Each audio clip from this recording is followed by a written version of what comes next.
Hey folks, welcome to a new MasterThatGear video. Today I'm going to be looking at this little guy here, which is AMT Pangia CP-100, which is an IR convolution player. That's quite a mouthful, but basically this little guy here allows you basically to load your own impulse responses of speaker cabinets for recording and playing live.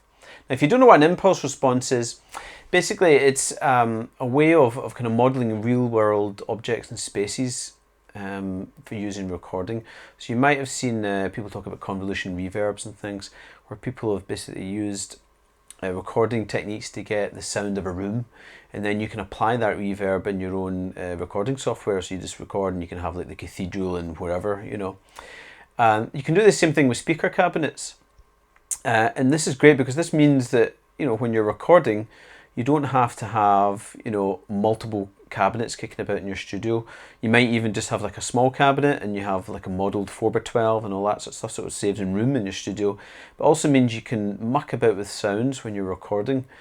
If you use it to reamp, which means, you know, you can just record your guitar without any cab sound, and then you can cycle through different cab sounds when you've done the recording to reamp it basically, and you get a really nice you can blend different speakers to get a kind of, you know, 3D sound and stuff in the guitar. Loads of different things you can do. You can also use this guy live. It saves you miking up your cab. You can take that out from this into the desk. So instead of taking a microphone which might get bumped over or get beer spilt on it or goodness knows what else, you can just have this coming straight out from you know, the back of the amp, coming straight from the amp into this and then into the desk, and then you can tweak the sound whatever, you know. So you can have different cab sounds. You can have a small cab on stage but have like a big cab coming through the PA, all that different things. So it's a really handy little tool. So let's have a look at the features that it has.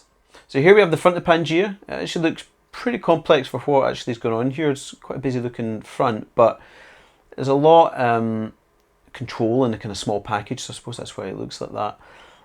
You've got quite a lot of buttons here, but the main thing about the kind of inputs, outputs, this is basically your input from the amp or your power amp, and then this is the through that goes to your speaker cab or, you know, whatever, another power amp or load or whatever.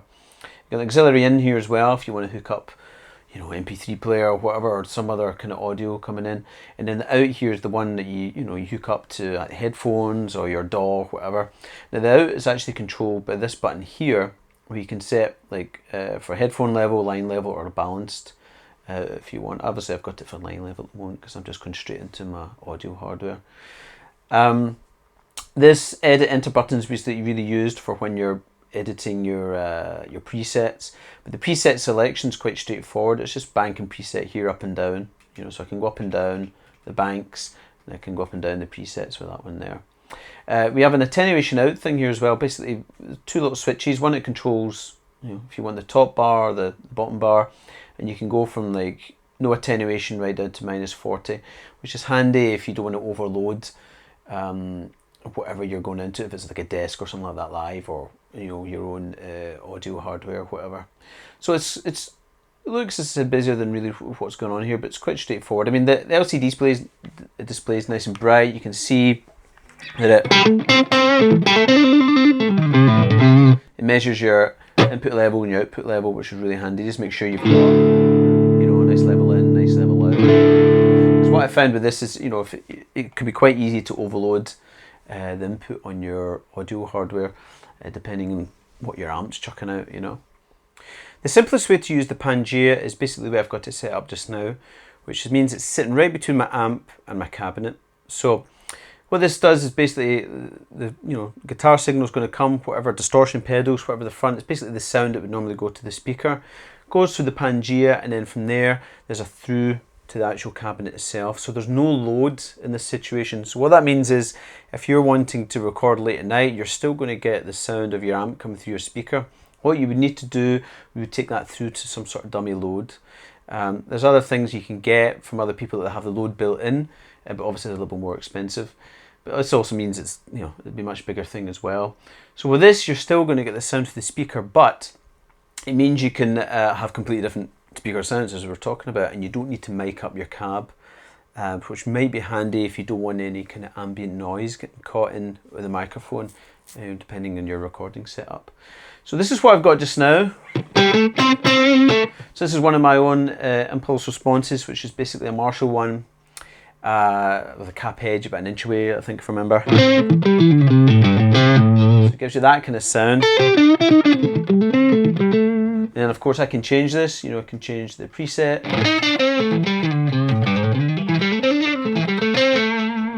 And get different cab sounds.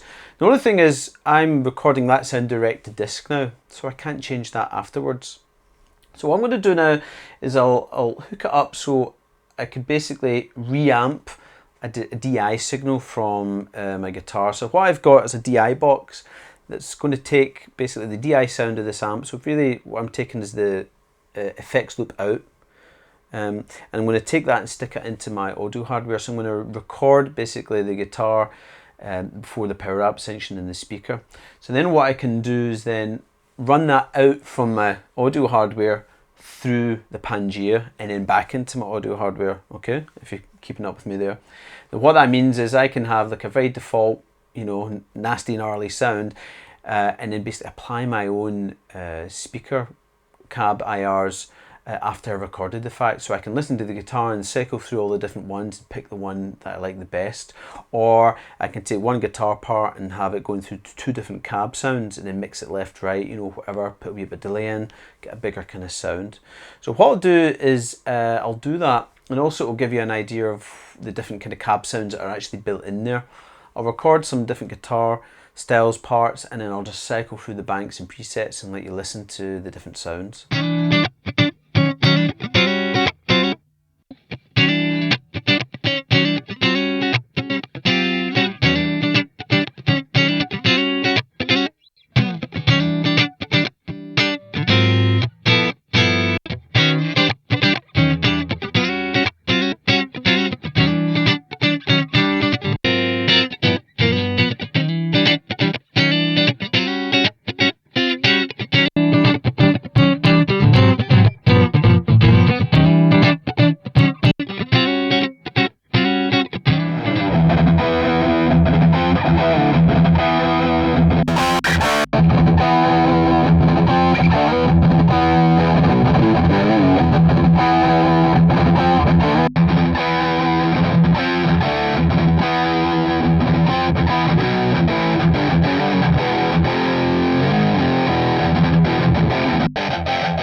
loading your own impulse responses is really straightforward. All you need to do is just plug the Pangaea into your computer USB port.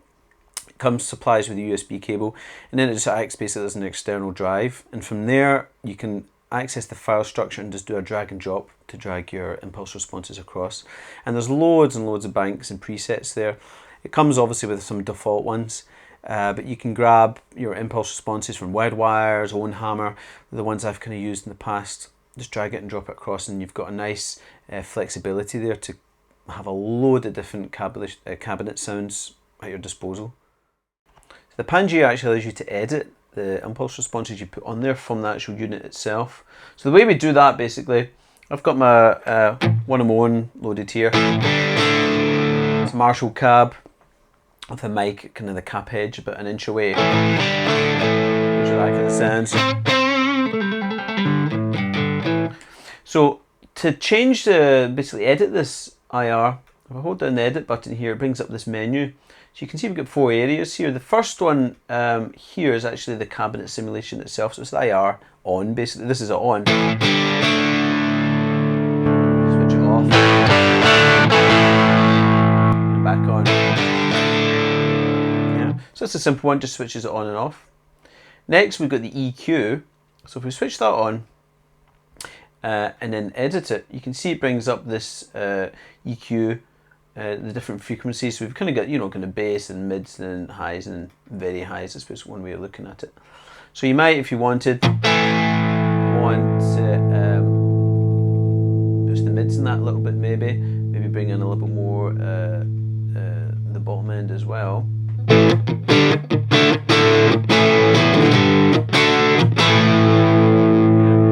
might want to like tame the very high end or something.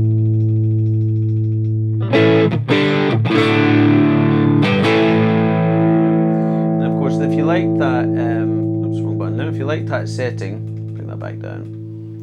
You can basically then hit enter, you know, and then if you wanted, you know, you just hit escape here. And it's like save, yes, no, so I'll hit yes, and that's it saved. So I'd now have that kind of saved patch. So if we go back into the edit menu, I'll switch the EQ off for just now. The next little thing we've got here is RM, which is the reverb module. So if I go into that, let me switch it on, sorry. Forgot, you've got to make sure it's switched on before you edit it. Go in there, you can see we've got 2 kind of parameters here. We can either adjust the reverb volume or the size of the room, basically, or the length of the kind of reverb. So, you know, I can pop that up, you know, and then I can increase, you know, get long, or oops, go back and go to short. Yeah, so you can see you've got, you know, quite a bit of tweakability here. Now obviously if I want to come out of there, I'll just press escape again. Now I'm going to leave the reverb off for just now, so I'll switch that off, and then look at the last parameter, which is the volume, basically. So let's go back, come back to that, edit, and edit this. So this is set to max actually at the moment. If I bring that down, I can control the volume. So depending on your impulse response, you might have an impulse response, just the way it's set up, or the way it's, you know, the sound you're getting is maybe a bit loud. You can just tame it a little bit in here. Yeah. So let me go back up to 31 here, and then of course I can come out again, and a save. Yeah.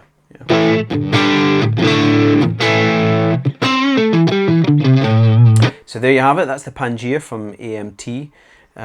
It's quite a handy bit of kit. I've used it quite a bit in recording now. I don't even have my cab mic'd up anymore, and I've used it live quite a few times as well, which has been really handy just for getting a kind of, I don't need to take a mic with me, you know, which is always handy. Less gear to carry, the better. But it also means I can, you know, get different sounds depending on how I think the sound is. You know, if depending on the room, things might be too boomy, whatever. You know, you can do a lot of that stuff in the desk, I know, but it's handy just have another little bit of gear just to control that sort of stuff. It's very small, very compact, very easy to carry about. Obviously you need to power it up, it's not battery powered, so you do need to plug it in. But I found it really, really handy, and it's something I used to do in software anywhere, using things like Guitar Rig or something, just using some impulse responses or whatever to get different kind of cab sounds. So you're not limited to just the mic that you have and the cab that you have. You've got the whole range of ridiculously expensive mics and cabs at your disposal. You can buy impulse responses for very little money and you get some really, really awesome sounding cabs. And you don't have to just use it in the studio, of course you can use it live too, which is the great thing about it. Okay, so thanks for watching, and stay tuned for more stuff soon.